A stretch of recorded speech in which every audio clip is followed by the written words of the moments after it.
França em chamas, uma monarquia em crise.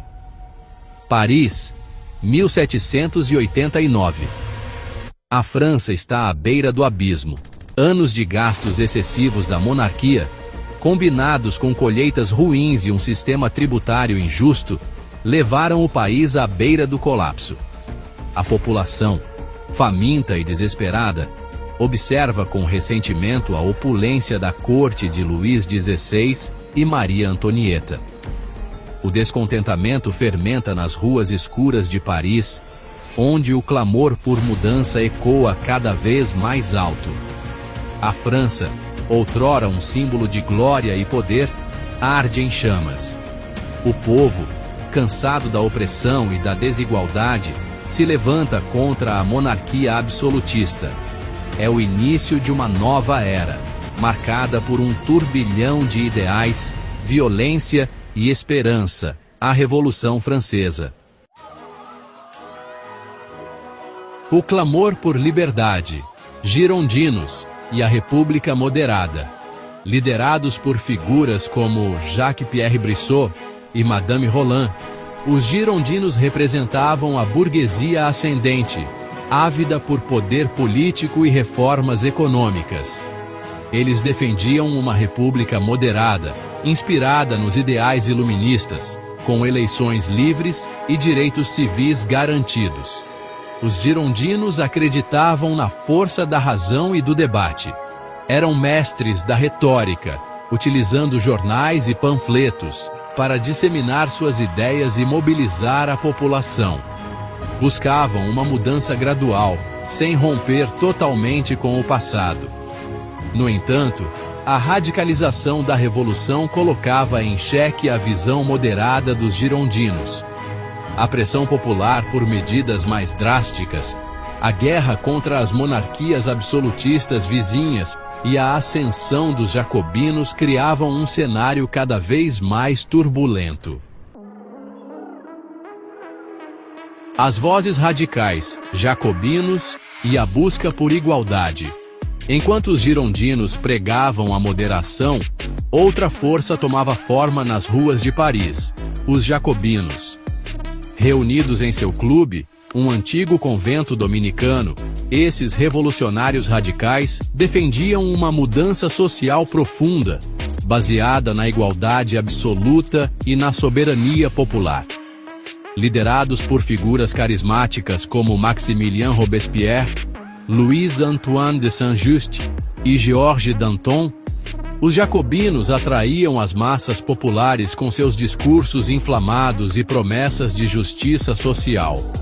Eram implacáveis com seus inimigos, defendendo o uso da força para alcançar seus objetivos. A ascensão dos jacobinos representou a radicalização da Revolução Francesa. Eles defendiam o sufrágio universal masculino, a abolição da escravidão nas colônias francesas e a criação de uma sociedade mais justa e igualitária. Seu fervor revolucionário e suas táticas implacáveis os tornariam os protagonistas de um dos períodos mais conturbados da história da França. Section 4. Duelo de ideais. Girondinos versus jacobinos. A disputa pelo controle. A França se torna um campo de batalha ideológico. Girondinos e jacobinos, unidos inicialmente contra a monarquia, veem suas diferenças se aprofundarem à medida que a revolução avança. A disputa pelo controle da Convenção Nacional, o órgão legislativo da nova república, se torna cada vez mais acirrada.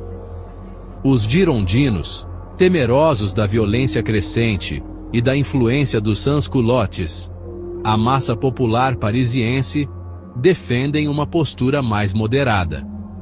Os jacobinos, por outro lado, apoiados pelos sans-culottes, acusam os girondinos de serem condescendentes com a aristocracia e de sabotar a revolução.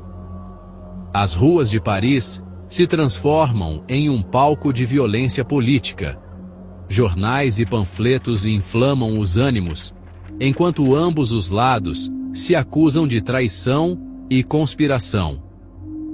A tensão culmina em junho de 1793, quando os jacobinos, apoiados pela Guarda Nacional, invadem a convenção e prendem os líderes girondinos, consolidando seu poder. Section 5. A queda do rei. O julgamento de Luís XVI e o triunfo jacobino. A queda da monarquia francesa atinge seu ápice com o julgamento de Luís XVI. Acusado de traição e conspiração contra a Revolução, o antigo rei é levado a julgamento diante da Convenção Nacional. Os girondinos, ainda que contrários à monarquia, hesitam em condenar o rei à morte. Temem que a execução desencadeie uma onda de violência e instabilidade ainda maior. Os jacobinos, por outro lado, veem na morte do rei um passo necessário para consolidar a república. Após um julgamento tenso e controverso, Luís XVI é condenado à morte por uma margem apertada de votos. Em 21 de janeiro de 1793, o antigo monarca é levado à guilhotina, marcando o fim definitivo da monarquia francesa e a ascensão implacável dos jacobinos ao poder. A execução de Luís XVI envia ondas de choque por toda a Europa. Monarcas absolutistas temem que a Revolução Francesa se espalhe por seus domínios, enquanto revolucionários se inspiram na queda do rei francês. A França entra em um novo capítulo, ainda mais sangrento e radical, com os jacobinos no comando.